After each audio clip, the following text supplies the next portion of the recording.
মানুষের জীবনে দুইটা পার্ট থাকে, বিবাহের পূর্ববর্তী জীবন, বিবাহের পরবর্তী জীবন।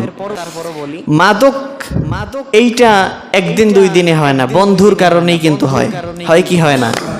আমার যুবক ভাইদের কাছে আমার একটা অনুরোধ থাকবে, তোমারে মাদক থেকে ফিরাইতে আমার ক্ষমতা আমার নাই। তুমি মাদক থেকে মুক্ত থাকবা, এটা আমার নসিহতে তুমি ফেরবা কিনা আমি জানি না, আমি তোমাকে ফিরাইতে পারবো না। কিন্তু আমার পরামর্শ থাকবে, যদি তোমার মাদক খাইতে মনে চায় তাহলে তুমি খাবা, বিবাহের পরে খাও। মানুষের জীবনে দুইটা পার্ট থাকে, বিবাহের পূর্ববর্তী জীবন, বিবাহের পরবর্তী জীবন।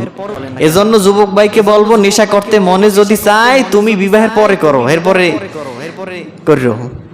আর বিবাহের পরে যদি করে, নেশা করে যদি পাগল হয়ে যায়, আমার পরিচিত আরো একটা মানুষ আছে, বিবাহের পরে অর্থাৎ উনি নেশা করে মাথা আউলাইছে, এরপর একটা বাচ্চা হয়েছে, এই বাচ্চাটা হয়েছে পাগল। কি পাগল পাগলে জন্ম যদি হয়, এটা কি হইবে? তাহলে আপনি চিন্তা করেন, মাদক কি করা যাইবে?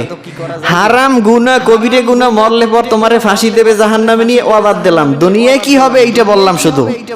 বিবাহ তো করতেই পারবা না, দ্বিতীয় পার্ট তোমার জীবনে, ওটা কোনোদিন দেখা লাগবে না চোখে। আর তৃতীয় পার্ট, তুমি বাবা হবা, তোমার বংশ থেকে কেউ আসবে, এটাও পারবা না। এজন্য আমার অনুরোধ থাকবে, যদি খাইতেও মনে চায়, সবাই তো মানা হরে, আর আমি কইলাম ঠিক আছে খাইও খাইও, কিন্তু বিবাহের পরে খাও, আগে খাইও না, জীবন শেষ করো না। আল্লাহ রাব্বুল আলামিন আমাদের সৎ সঙ্গ, সৎ বন্ধু অর্জন করার তৌফিক দান করুক, বলেন আমিন। আজকের আলোচনার বিষয় ছিল এটাই, যে সৎ বন্ধু আমাদেরকে ঈমানের পথে নেবে, খারাপ থেকে বেঁচে রাখবে, আর অসৎ বন্ধু আমাদেরকে জাহান্নামের দিকে ডাকবে। আল্লাহ তাআলা আমাদের সকলকে হেফাজত করুক।